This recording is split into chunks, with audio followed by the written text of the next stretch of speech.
तेच माझं झालं असतं कमी खर्चात. मग हे त्याच्यासाठी चाललंय रे आमचं. आयुष्यभर वडिलांनी सगळं कमवायचं ते असं इकडेच घालावं शिक्षणाकडे. नंतर मला इंजिनिअरिंगला पण लागणार पुढं, माझा खर्च कसा. अरे आमचं तुमच्यासाठी चाललंय रे. कारण कसं आहे, आपलं तुझ्यासारखं असे हजारो करोडो मुलं आहेत आपली, हे जे शिक्षण करून असे नाही का एवढं सगळं होऊन टॅलेंटला किंमत नाही ना मग.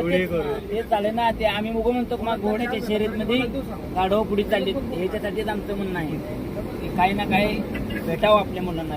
वडिलांनी एवढे पैसे जमवायचे आणि नंबर लागत नाही, मग परत इकडे डोनेशन भरून आपल्याला पुढे जायची पड यायला लागली. एवढे पैसे शिकतानाही पैसे, नोकरीसाठी जेवढी धावपळ करतोय त्याच्यातही पैसे, आणि शेवटला जो 60% वाला ना तो जातो क्लास 1 वरी बसतो जाऊन आपल्या डोक्यावरती, आणि आपण 80-90 वाले काय करतो त्याला मुजरा करत बसतो.